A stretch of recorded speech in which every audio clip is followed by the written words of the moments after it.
കേരളത്തിലെ നിയമസഭയിൽ പ്രതിപക്ഷ ഉപനേതൃസ്ഥാനം വഹിക്കുന്നത് എല്ലാ കാലത്തും CPIM ആണ്. ഇന്ന് വരെ CPIക്കോ മറ്റ് പാർട്ടികൾക്കോ ആ സ്ഥാനം കൊടുത്തിട്ടില്ല. ഈ പ്രസിഡൻസ് എന്ന കീഴ്വഴക്കമാണ് മുഖ്യമന്ത്രിയായിരുന്ന പിണറായി വിജയൻ ഇപ്പോഴത്തെ പ്രതിപക്ഷ നേതാവ് പറഞ്ഞത്. കീഴ്വഴക്കമാണ്. കീഴ്വഴക്ക പ്രകാരം ഒരു കാരണവശാലും വേറെ പാർട്ടിക്കോട് പങ്കുവയ്ക്കാൻ പറ്റില്ല. എന്താണ് CPI അങ്ങനെ ഉന്നയിക്കുന്ന ആവശ്യത്തിൻ്റെ അടിസ്ഥാനം? കേരളത്തിലാകെ LDFന് 35 സീറ്റായി കുറഞ്ഞു. 2 CPIMന് 26 സീറ്റായി കുറഞ്ഞു. ആ സമയത്ത് CPIക്ക് 8 സീറ്റുണ്ട്. അപ്പോൾ അതുകൊണ്ട് ആ സമയത്ത് ഈ ഉപനേതൃസ്ഥാനം കിട്ടിയാൽ കൊള്ളാം എന്നുള്ള ആവശ്യം ഉന്നയിക്കുന്നത് ഒരു സമ്മർദ്ദതന്ത്രം, അത് വില കുറഞ്ഞ ഒരു സമ്മർദ്ദതന്ത്രം മാത്രമേ സാധ്യതയുള്ളൂ. സാധാരണ ഒരു സംസ്ഥാനത്തെ ഒരു കൊച്ചു കാര്യത്തിൻ്റെ അടുത്ത് ഈ അഖിലേന്ത്യമാരൊന്നും കയറി വാളെടുക്കാറില്ല. സ്വാഭാവികമായിട്ട് ഒരു മുന്നണി കാത്തു സൂക്ഷിക്കേണ്ട ചില മര്യാദകളും ചില നിയന്ത്രണങ്ങളൊക്കെ ഉണ്ട്. അത് വിട്ടുള്ള കാര്യങ്ങൾ ചെയ്താൽ നമ്മൾ ചില യാഥാർത്ഥ്യം പറയേണ്ടി വരും. അതിലിപ്പോൾ പറഞ്ഞല്ലേ 10,000 വോട്ടുണ്ടെന്ന്, ഒരു 10-500 മണ്ഡലം അല്ല 10-50 മണ്ഡലം ഉണ്ടെന്ന് പറഞ്ഞാൽ വലിയ തെറ്റുള്ള കാര്യമൊന്നുമില്ല. 5000 വോട്ടിൽ കുറച്ച് കൂടുതൽ വോട്ട് കിട്ടുന്ന സ്ഥലങ്ങൾ കാര്യമായിട്ടില്ല. അതുകൊണ്ട് തന്നെ അതായത് ഗവൺമെൻറ് വീണപ്പോൾ പിന്നെ വീണോടത്ത് കുത്താൻ തീരുമാനിക്കുകയാണ്. അത് 2 പാർട്ടികളും ചർച്ച നടത്തി LDF ചർച്ച നടത്തിയ പ്രശ്നത്തിന് പരിഹാരം കാണും. പക്ഷേ അതിൻ്റെ ഇടയ്ക്ക് ഇങ്ങനെ അങ്ങോട്ടും ഇങ്ങോട്ടും ആക്രമിക്കാൻ ഇടവരാൻ പാടില്ല. ഇങ്ങനെ വന്നാൽ ചിലപ്പോൾ ഏകപക്ഷീയമായി കഴിഞ്ഞാൽ പിന്നെ ജനം മറുപടി ഉണ്ടാവും. അതുകൊണ്ടുണ്ട്. പ്രതിപക്ഷ ഉപനേതാവ് പദവിയെ ചൊല്ലിയുള്ള പലതരം ചർച്ചകൾ ഇതിനകം തന്നെ രാഷ്ട്രീയ കേന്ദ്രങ്ങളിൽ സജീവമായി തുടരുന്നുണ്ട്. അതിനിടെ CPIയുടെ ആവശ്യവും പ്രതിപക്ഷ നേതാവിന്റെ പ്രതികരണവും ഒക്കെ കണ്ടതാണ്. ആ വിഷയത്തിൽ CPIMന്റെ സംസ്ഥാന സെക്രട്ടേറിയറ്റ് മെമ്പർ CN മോഹൻ ഒരു നിലപാട് വ്യക്തമാക്കിയുള്ള ഒരു ഫേസ്ബുക്ക് കുറിപ്പും പങ്കുവച്ചിരുന്നു. അദ്ദേഹം തന്നെ നമ്മളോടൊപ്പം ചേരുകയാണ്. അതായത് LDFലെ ഒന്നാമത്തെ കക്ഷി അല്ലെങ്കിൽ ആ മുന്നണിയെ നയിക്കുന്ന പാർട്ടി CPM, രണ്ടാമത്തെ കക്ഷി CPI. അപ്പോൾ ഘടകകക്ഷികൾ തമ്മിൽ ഉള്ളൊരു ബന്ധത്തിൻ്റെ ഒരു കണ്ണിവിളക്കി ചേർത്ത് രൂപത്തിലായിരിക്കണം പോകേണ്ടത്. പക്ഷെ അതിന് ഘടകവിരുദ്ധമായ കാര്യങ്ങൾ സംഭവിക്കുന്നു എന്ന് മാത്രമല്ല, താങ്കളെപ്പോലെ സ്റ്റേറ്റ് സെക്രട്ടേറിയറ്റ് മെമ്പറായ ഒരാൾ കടുത്ത ഭാഷയിലുള്ള വിമർശനം ഉന്നയിക്കുന്നു, പരസ്യമായി പറയുന്നു, കുറിപ്പ് പങ്കുവയ്ക്കുന്നത്. എന്തുകൊണ്ടാണ് അങ്ങനെ ഒരു സാഹചര്യം രൂപപ്പെട്ടത്? അല്ല, ഫേസ്ബുക്കിൽ നമ്മൾ കുറിപ്പ് പങ്കുവെച്ച് വളരെ മിതമായ ഭാഷയിലാണ്. നമ്മൾ സാധാരണത്തിൽ മുന്നണി സംവിധാനത്തിൻ്റെ അകത്ത് ഒരു പുതിയ ആവശ്യം ഉന്നയിക്കുന്നത് പത്രങ്ങളിലോ അല്ലെങ്കിൽ മാധ്യമങ്ങളിലോ അല്ല പുതിയ ആവശ്യം ഉന്നയിക്കുന്നത്. കേരളത്തിലെ നിയമസഭയിൽ പ്രതിപക്ഷ ഉപനേതൃസ്ഥാനം വഹിക്കുന്നത് എല്ലാ കാലത്തും CPIM ആണ്. അതിൽ ഏറ്റവും വലിയ പാർട്ടി നിർവഹത്തിൽ CPM ആണ്. ഇന്ന് വരെ CPIക്കോ മറ്റ് പാർട്ടികൾക്കോ ആ സ്ഥാനം കൊടുത്തിട്ടില്ല. പക്ഷേ ഈ തവണ CPI ആ ആവശ്യം ഉന്നയിച്ചു. CPI ആവശ്യം ഉന്നയിക്കുന്നത് പാർട്ടി CPIM പറയുന്നതിന് മുമ്പായി തന്നെ പത്രങ്ങൾ വാർത്ത, ഇനി അല്ലെങ്കിൽ പത്രങ്ങൾ വാർത്ത വന്നു. പത്രങ്ങളിൽ വാർത്ത വരും മാത്രമല്ല, പത്രങ്ങളിൽ വാർത്ത വന്നതിന് ശേഷം ആ പദവിക്ക് വേണ്ടി ഞങ്ങൾ ഏതറ്റം വരെയും പോകുമെന്ന് പ്രഖ്യാപിച്ചു. ഞങ്ങളാരും ഒന്നും വേണ്ടിയിട്ടില്ല. അതുമായി ബന്ധപ്പെടുത്തിക്കൊണ്ട് പിന്നീട് നിയമസഭയിലുണ്ടായിട്ടുള്ള കാര്യങ്ങളും അതിനുശേഷം പിന്നീട് ചർച്ച നടത്താനും ഒക്കെ തീരുമാനിച്ചെങ്കിലും ഞങ്ങൾ CPIMൻ്റെ ഭാഗത്തുനിന്ന് ആരും ഒന്നും ഇതിനെതിരായിട്ടോ അനുകൂലമായിട്ടോ വാദിക്കാൻ പോയിട്ടില്ല. ഈ പ്രസിഡൻസ് എന്ന കീഴ്വഴക്കമാണ് മുഖ്യമന്ത്രിയായിരുന്ന പിണറായി വിജയൻ ഇപ്പോഴത്തെ പ്രതിപക്ഷ നേതാവ് പറഞ്ഞത്. കീഴ്വഴക്കമാണ്. കീഴ്വഴക്ക പ്രകാരം ഒരു കാരണവശാലും വേറെ പാർട്ടിക്കോട് പങ്കുവയ്ക്കാൻ പറ്റില്ല. എന്താണ് CPI അങ്ങനെ ഉന്നയിക്കുന്ന ആവശ്യത്തിൻ്റെ അടിസ്ഥാനം? കേരളത്തിലാകെ LDFന് 35 സീറ്റായി കുറഞ്ഞു. 2 CPIMന് 26 സീറ്റായി കുറഞ്ഞു. ആ സമയത്ത് CPIക്ക് 8 സീറ്റുണ്ട്. അപ്പോൾ അതുകൊണ്ട് ആ സമയത്ത് ഈ ഉപനേതൃസ്ഥാനം കിട്ടിയാൽ കൊള്ളാം എന്നുള്ള ആവശ്യം ഉന്നയിക്കുന്നത് ഒരു സമ്മർദ്ദതന്ത്രം, അത് വില കുറഞ്ഞ ഒരു സമ്മർദ്ദതന്ത്രം മാത്രമേ സാധ്യതയുള്ളൂ. അത് കൊടുക്കാൻ കഴിയില്ലല്ലോ. നമ്മളിപ്പോൾ സീറ്റ് കുറച്ച് കുറഞ്ഞു പോയി അപ്രതീക്ഷിതമായിട്ട് എന്ന് പറഞ്ഞാൽ അതിൻ്റെ അടിസ്ഥാനത്തിൽ CPI കണക്ക് കൂട്ടിയിരുന്നോ ഗവൺമെൻറ് കിട്ടില്ല എന്ന്? ഇല്ലല്ലോ. അപ്പോൾ അതുകൊണ്ട് അങ്ങനെയുള്ള സാഹചര്യത്തിൽ അപ്പം പറയുകയാണ് ഞങ്ങൾക്ക് ഈ പ്രതിപക്ഷ ഉപനേതൃസ്ഥാനം വേണം എന്നുള്ള പുതിയൊരു ആവശ്യമാണ്. അത് ആവശ്യം ഉന്നയിക്കുകയാണ്. ഞങ്ങൾക്ക് അതിന് അർഹതപ്പെട്ടതാണെന്ന് തന്നെയാണ്. ഞാൻ ചോദിക്കട്ടെ, നമ്മുടെ കേന്ദ്രത്തിൽ പാർലമെൻറ്റിൽ ലോക്സഭയിൽ ഏറ്റവും വലിയ കക്ഷി കോൺഗ്രസ് ആയിരുന്നു. കോൺഗ്രസിന് 52 സീറ്റാണ് അതിന് മുമ്പുണ്ടായിരുന്നത്. ആ 52 സീറ്റുള്ള കോൺഗ്രസിൻ്റെ കാലത്ത് സമാജ്വാദി പാർട്ടിയോ തൃണമൂൽ കോൺഗ്രസോ അല്ലെങ്കിൽ DMKയോ ഈ ഉപനേതൃസ്ഥാനം ഞങ്ങൾക്ക് വേണമെന്ന് ആവശ്യം ഉന്നയിച്ചോ? ഞാൻ ഇല്ലെന്ന് എൻ്റെ പെട്ടത്തിലോ ഉന്നയിച്ചിട്ടില്ല, ആവശ്യം ഉന്നയിച്ചിട്ടില്ലല്ലോ. CPI ഇപ്പോൾ ഇന്ത്യ മുന്നണിക്കകത്ത് അംഗമാണ്. ഞങ്ങൾ CPIM ഇന്ത്യ മുന്നണിയിൽ അംഗമല്ല. ഞങ്ങൾ അംഗമായി ചേർന്നല്ല. പക്ഷേ അവർ മീറ്റിംഗ് ക്ഷണിക്കുമ്പോൾ ഞങ്ങൾ പോകുന്നുണ്ട്. അങ്ങനെ നിൽക്കുന്ന സാഹചര്യത്തിൽ ദേശീയ തലത്തിൽ BJPയുടെ വർഗീയതയ്ക്കെതിരായിട്ടുള്ള പോരാട്ടത്തിൽ ഒരു വിശാലമായ സംവിധാനം വേണമെന്ന് ആഗ്രഹിച്ചതിൻ്റെ അടിസ്ഥാനത്തിലാണ് യഥാർത്ഥത്തിൽ ഇവരെല്ലാം ഒന്നിച്ച് നിൽക്കുന്നത്. ലെഫ്റ്റ് പ്രത്യേകിച്ചും 1978 ഭട്ടിൻഡ പാർട്ടി കോൺഗ്രസ് CPIയുടെയും ജലന്ധർ പാർട്ടി കോൺഗ്രസ് CPIMൻ്റെയും തീരുമാനിച്ചിട്ടാണ് ലെഫ്റ്റ് ആൻഡ് ഡെമോക്രാറ്റിക് ഫോഴ്സസിൻ്റെ യൂണിറ്റി, ഐക്യം എന്നുള്ള പ്രശ്നം വെച്ചുകൊണ്ടുള്ള മുന്നണി വരണത്. അപ്പോൾ അങ്ങനെ മുന്നണി വന്നതിന് ശേഷമുള്ള കാലത്ത് CPIM എല്ലാ കാലത്തും ഇത് പാലിച്ചാണ് വരുന്നത്. നമ്മുടെ കേരളത്തിൻ്റെ അവസാനം ഈ ഇലക്ഷന് ശേഷം ഈ ആവശ്യം ഉന്നയിക്കാവൂ CPI വാസ്തവത്തിൽ? ന്യായമായിട്ട് ഉന്നയിക്കാൻ പാടില്ല. രണ്ട്, CPIയുടെ ചില രീതികളുണ്ട്. ഞങ്ങൾ ഈ ലോകത്തിലെ ഏറ്റവും വലിയ പ്യൂരിറ്റൻസാണ്, അതായത് ശുദ്ധരക്തം ഓടുന്ന ആൾക്കാരാണെന്നുള്ള മട്ടിൽ പെരുമാറുന്നതാണ്. ആ PM ശ്രീ പദ്ധതി ഈ കേരളത്തിൽ ആരെങ്കിലും അംഗീകരിക്കുന്നു തോന്നുന്നില്ല. ആ PM ശ്രീ പദ്ധതിയിൽ ഒപ്പുവെച്ചത് LDF ചർച്ച തെറ്റ്. അതാണ് ഞങ്ങൾ പിന്നെ അതിനകത്ത് തെറ്റായിട്ട് പിൻവലിക്കുക. അത് മാത്രമല്ല, അത് സംബന്ധിച്ചുള്ള കാര്യങ്ങളൊന്നും വിശദമായിട്ട് ചർച്ചയ്ക്ക് വിധേയമാക്കിയിരുന്നില്ല. അപ്പോൾ അതുകൊണ്ട് പക്ഷേ ആ പ്രശ്നം ഉന്നയിച്ച് ഞങ്ങളാണ് ഇതിൻ്റെ പിന്നിൽ നിന്ന് സ്ഥാപിച്ച് പത്രസമ്മേളനം നടത്തി. പത്രസമ്മേളനം അല്ലാത്തൊരു ഇതിൽ പത്രത്തിന് വിവരം കൊടുത്തതിന് ശേഷം ഉണ്ടാക്കിയ സംഭവങ്ങളാണ് കേരളത്തിലെ തദ്ദേശ തെരഞ്ഞെടുപ്പിൻ്റെ അത്രയും പരാജയം. അതുകൊണ്ടാണ് മാത്രമൊന്നല്ല, പക്ഷേ ആ പരാജയത്തിൻ്റെ പ്രധാനപ്പെട്ട ഒരു പങ്ക് ഈ ഗവൺമെൻറ്റിനെ ഡിമോറലൈസ് ചെയ്തതിൽ CPIക്ക് ഉണ്ട് എന്നുള്ളതാണ് വസ്തുത. അനാവശ്യ വിവാദം അങ്ങനെ ചെയ്യാൻ പാടില്ലല്ലോ. ഇപ്പോൾ ഞാൻ പറയുകയാണെന്നുണ്ടെങ്കിൽ ഏത് മുന്നണിക്കകത്ത് ഇപ്പോൾ ഈ CPI പോലെ വേണമെങ്കിൽ ഞാൻ ഒരു ഉദാഹരണം പറയുകയാണ്. UDFൻ്റെ അടുത്ത് ഇന്ത്യൻ യൂണിയൻ മുസ്ലിം ലീഗ് അവരെല്ലാ കാര്യത്തിൻ്റെ അടുത്ത് ഇങ്ങനെ തർക്കം ഉന്നയിക്കുന്നുണ്ടോ? അവർക്ക് ആ മുന്നണിക്ക് ഞാൻ ഉദാഹരണം പറയാം, ഒരു ഉദാഹരണം പറയുകയാണ്. ഞാൻ ഒരു മുന്നണി മര്യാദ ഞാൻ പറയുകയാണ്. അവർ തർക്കം ഉന്നയിക്കുന്നു ചോദിച്ചാൽ എന്തെല്ലാം തർക്കങ്ങൾ ഉന്നയിക്കുക? അവർ തർക്കം ഉന്നയിക്കാത്ത അവരുടെ അവസരവാദ നിലപാടെന്ന് മാത്രമേ പറയാൻ പറ്റുള്ളൂ. വേറെ കാര്യം ഞാൻ പറഞ്ഞ അങ്ങനെ ആവശ്യം ഉന്നയിച്ചതിന് ശേഷം CPI പുറത്ത് പറയണത് മഹാൻ കാര്യം എന്ന് വെച്ചാൽ ഞങ്ങളാണ് വലിയ ത്യാഗം അനുഷ്ഠിച്ച് ഞങ്ങൾ മുഖ്യമന്ത്രി സ്ഥാനം ഉപേക്ഷിച്ച് ഇങ്ങ് പോന്ന് ഈ മുന്നണി ഉണ്ടാക്കിയതാണ്. ഞാൻ അതുകൊണ്ട് ആ ഫേസ്ബുക്ക് ബ്ലോഗിൽ ഒരു കാര്യം പറഞ്ഞു. എന്താ അത്? 1978 ഭട്ടിൻഡ കോൺഗ്രസ് CPIയും 978 CPIM ജലന്ധർ പാർട്ടി കോൺഗ്രസും തീരുമാനിച്ചു ലെഫ്റ്റ് യൂണിറ്റി എന്നുള്ള പ്രശ്നം ഉന്നയിച്ചിട്ട് ഇടതുപക്ഷ ജനാധിപത്യ മുന്നണി. കാരണം അന്ന് CPI കോൺഗ്രസ് മുന്നണിക്കകത്ത് അച്യുതമേനോൻ മുഖ്യമന്ത്രി ആയിരിക്കുമ്പോൾ കേരളത്തിലെ ഗവൺമെൻറ് കോൺഗ്രസ് CPI കൂട്ടുകെട്ട ഭരിച്ചുകൊണ്ടിരിക്കുകയാണ്. ഈ അടിയന്തരാവസ്ഥയുടെ ഏറ്റവും സമുന്നതനായ നേതാവ് എന്ന് തന്നെ നമുക്ക് ഒരു ആദർശവാനായിട്ടുള്ള വ്യക്തിത്വത്തിൽ സംശുദ്ധി പുറത്തിയുള്ള നേതാവ് ഉന്നയായിട്ടുള്ള അച്യുതമേനോൻ മുഖ്യമന്ത്രി ആയിരിക്കുന്ന കാലത്ത് കരുണാകരനല്ലേ കേരളം ഭരിച്ചതെന്ന്? കരുണാകരനാണല്ലോ കേരളം ഭരിച്ചത്. അതിനുശേഷം പിന്നീടും ആ മുന്നണി തുടരുവാണ്. ഈ ഭട്ടിൻഡ കോൺഗ്രസ് കഴിഞ്ഞതിന് ശേഷം CPI, ഇപ്പം ഞങ്ങളുടെ ത്യാഗം ഞാൻ പറയാൻ പോവാം, ആ ഭട്ടിൻഡ കോൺഗ്രസ് കഴിഞ്ഞതിന് ശേഷം CPI ആ മുന്നണി തുടരുവാണ്. 1979 കേരളത്തിൽ 15 വർഷത്തിലാണ് ഇലക്ഷൻ നടക്കുന്നത്, തദ്ദേശ ഇലക്ഷൻ. അപ്പോൾ ആ ഇലക്ഷൻ്റെ അകത്ത് കോൺഗ്രസിൻ്റെ അകത്ത് ഇന്ദിരാഗാന്ധിക്ക് ചിക്കമംഗളൂരിൽ സീറ്റ് കോൺഗ്രസ് കൊടുത്തതിൻ്റെ പേരിൽ കോൺഗ്രസിന് രാജിവെച്ച് ആന്റണി വേറൊരു പ്രത്യേക ഗ്രൂപ്പായിട്ട് മാറി. ആന്റണി സാർ ജീവിച്ചിരിപ്പുണ്ടല്ലോ. അദ്ദേഹവുമായിട്ട് LDF മുന്നണി ഉണ്ടാക്കി. ആ മുന്നണി ഉണ്ടാക്കി ആ തെരഞ്ഞെടുപ്പിൻ്റെ അകത്ത് കേരളത്തിലെ തദ്ദേശ ഇലക്ഷൻ്റെ അകത്ത് LDF എന്ന നിലയിൽ തൂത്തുവാരി. അപ്പോഴും CPI കോൺഗ്രസ് മുന്നണിക്കകത്താണ്. ആ ഇലക്ഷൻ്റെ അകത്ത് CPI കോൺഗ്രസിൻ്റെ സ്ഥാനാർത്ഥിയായിട്ടാണ് മുന്നണിയായിട്ടാണ് മത്സരിക്കുന്നത്. അങ്ങനെ കേരളത്തിലെ LDF തൂത്തുവാരിയതിന് ശേഷമാണ് ഈ CPI കേരളത്തിൻ്റെ രാഷ്ട്രീയം കണ്ടപ്പോൾ മനസ്സിലായത് എങ്ങോട്ട് പോകണമെന്ന് രാജിവെച്ച് മുന്നണി ചേർന്നത്. ഞാനിത് പറയാൻ വേണ്ടി CPI ആക്ഷേപിക്കാൻ വേണ്ടി പറഞ്ഞതല്ല. എനിക്ക് CPI നേതാക്കന്മാരോട് വളരെ വളരെ അടുത്ത വ്യക്തിബന്ധമുള്ള ഒരാളാണ് ഞാൻ. പക്ഷെ പിണറായി വിജയനെ ആക്ഷേപിക്കാൻ വേണ്ടി ശ്രമിക്കുന്നതിന് കുറിപ്പിൽ പറയുന്നു, അതായത് അപ്പോൾ മുൻ മുഖ്യമന്ത്രിയും CPIMൻ്റെ പോളിറ്റ് ബ്യൂറോ അംഗവും ഇപ്പോഴത്തെ പ്രതിപക്ഷ നേതാവുമായ പിണറായി വിജയനെ CPI ഒറ്റതിരിഞ്ഞാക്രമിക്കുന്നു. അങ്ങനെ നടക്കുന്നുണ്ടോ? ഒറ്റതിരിഞ്ഞാക്രമിക്കാനല്ലേ ചെയ്തുകൊണ്ടിരിക്കുന്നത്. ഇപ്പോൾ CPIയുടെ ഞാനവരുടെ പേരൊന്നും പറയുന്നില്ല, CPIയുടെ വേറെ നേതാവിൻ്റെ ഒരു ലേഖനവും പരാമർശമൊക്കെ ഇട ദിവസം ഉണ്ടായി. അതായത് മുഖ്യമന്ത്രി പിണറായി വിജയനാണ് ഇതിന് തടസ്സം എന്നാണ് ഇപ്പോൾ സ്ഥാപിച്ചുകൊണ്ട് വരുന്നത്. ഞാനെന്ന ഭാവം എന്ന പരാമർശമുള്ളതെന്നാണ് ഞാനെന്ന ഭാവം എന്നുള്ള പുസ്തകം ഞാൻ ഈയിടെ വായിച്ചു. ആരുടെ എന്നറിയോ? Doctor K. രാജശേഖരൻ നായരുടെ, നമ്മുടെ മറ്റേ മനഃശാസ്ത്രജ്ഞൻ്റെ പ്രസിദ്ധനായിട്ടുള്ള ആളാണ് അദ്ദേഹം. അപ്പോൾ ആ പുസ്തകം വായിച്ച് ആ അനുഭവത്തിനാണ് ഈ ഞാനെന്ന ഭാവം വരുന്നത്.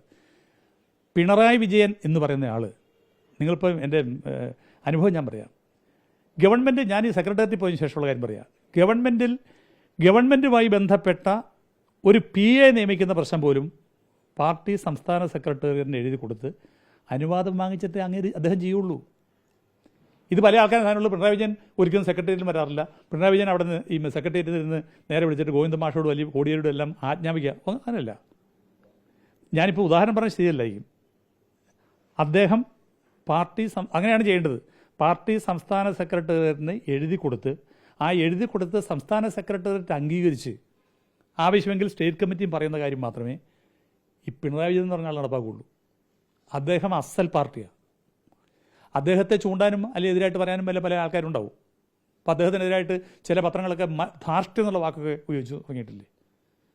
ഈയിടെ ചില പത്രങ്ങൾ പറഞ്ഞു, അതായത് ലെനിൻ്റെ കാലത്ത് ധാർഷ്ട്യം എന്നുള്ള വാക്ക് മലയാളത്തിലില്ല, 74 ആ വാക്ക് അന്ന് അദ്ദേഹം ഉപയോഗിച്ചിട്ടുള്ള കൺസീറ്റ് എന്ന ഇംഗ്ലീഷ് വാക്ക്. അതിൻ്റെ അർത്ഥം ഇംഗ്ലീഷിൽ മനോരമയിലും മാതൃഭൂമിയിലും ഞങ്ങളെ കളിയാക്കാനാണ് ഇപ്പോൾ തർജ്ജമ ചെയ്തിട്ടുണ്ട്. അതിൽ അഹങ്കാരം എന്നാണ്, കമ്മ്യൂണിസ്റ്റുകാരുടെ അഹങ്കാരം. ധാർഷ്ട്യം എന്നുള്ള വാക്ക് മലയാളത്തിലല്ല, അന്ന് ഏറ്റവും പ്രസിദ്ധമായിട്ടുള്ളത് സംസ്കൃതത്തിലെ വാക്കുണ്ട്.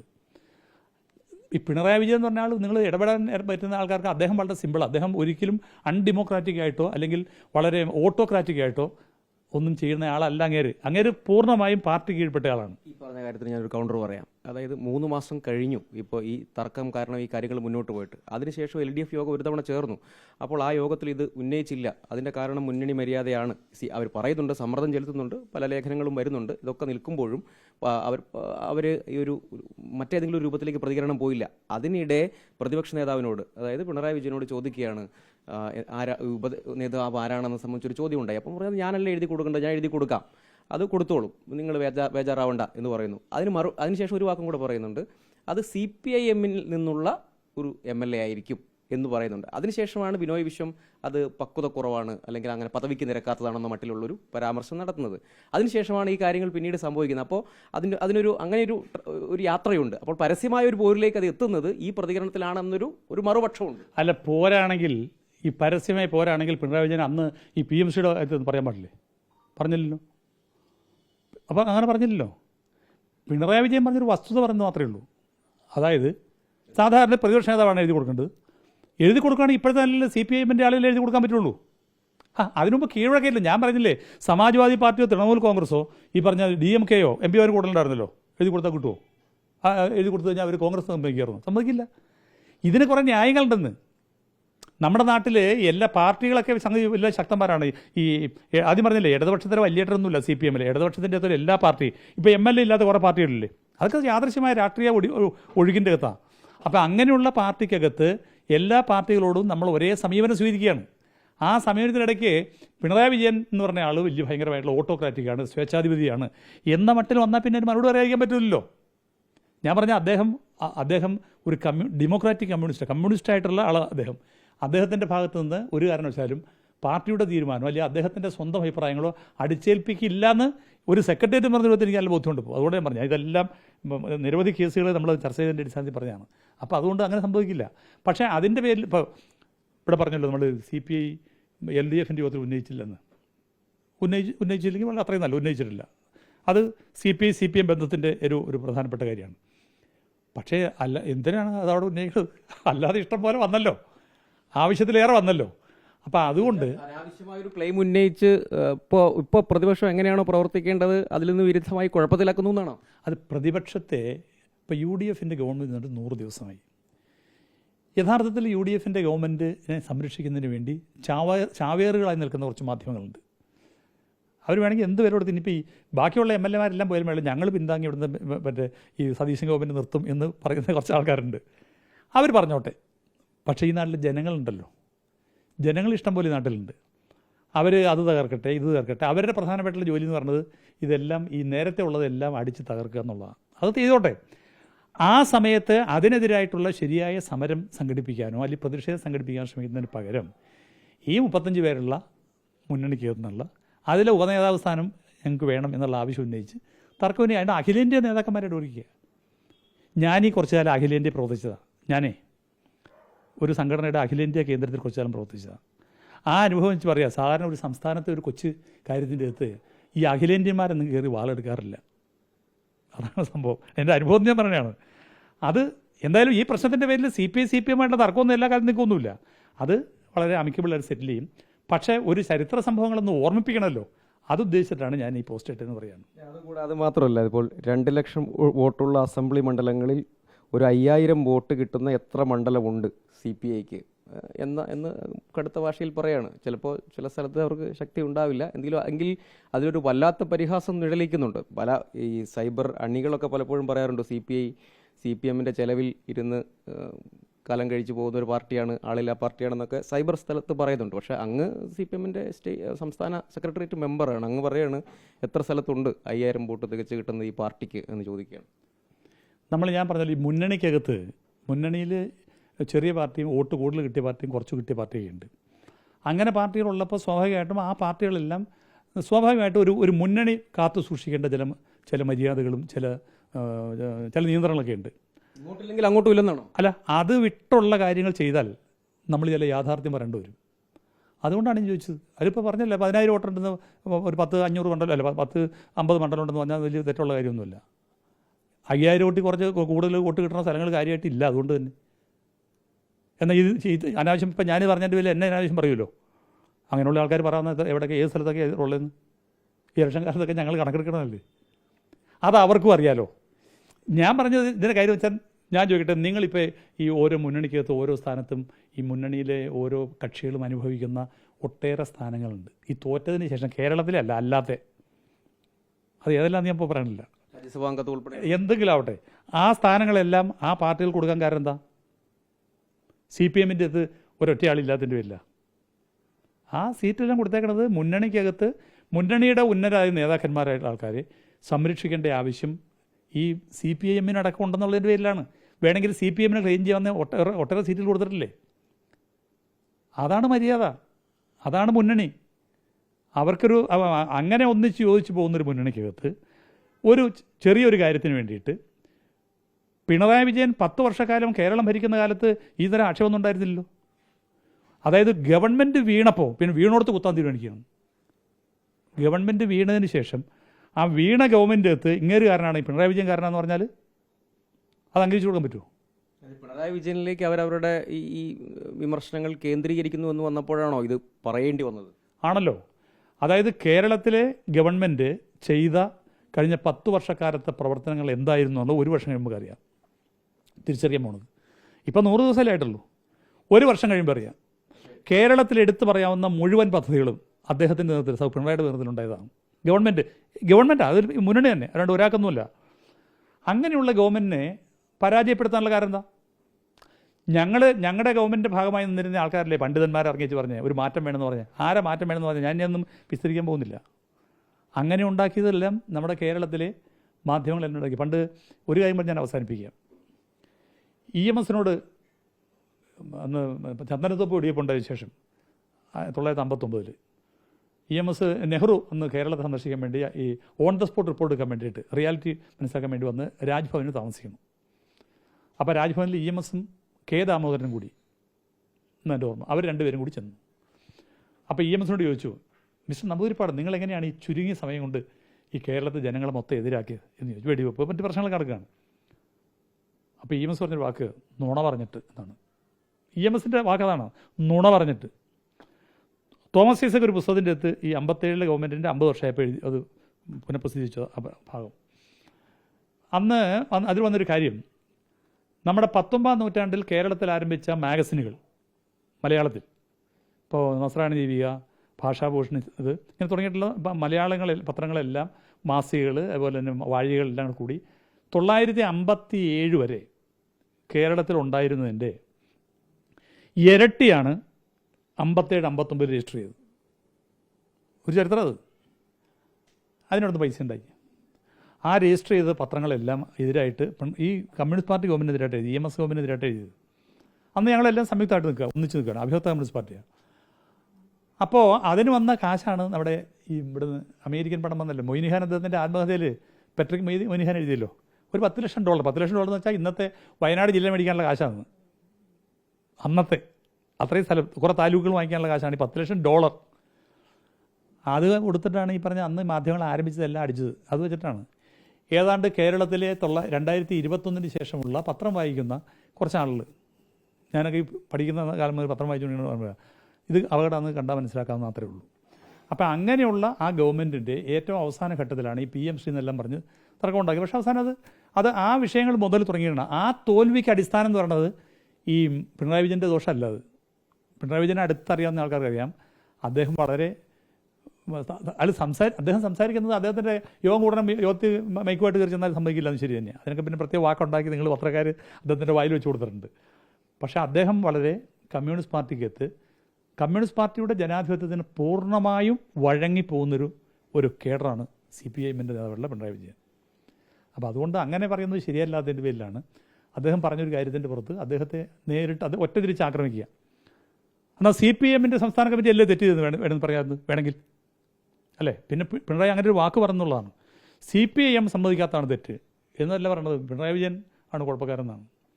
അത് നമ്മുടെ പരസ്യമായും രഹസ്യമായും ഈ വിഷയം അവതരിപ്പിച്ചുകൊണ്ടിരിക്കുകയാണ്. അപ്പോൾ അതുകൊണ്ടാണ് നമ്മളൊരു കമൻറ്റ് ഇടാം എന്ന് തീരുമാനിച്ചത്.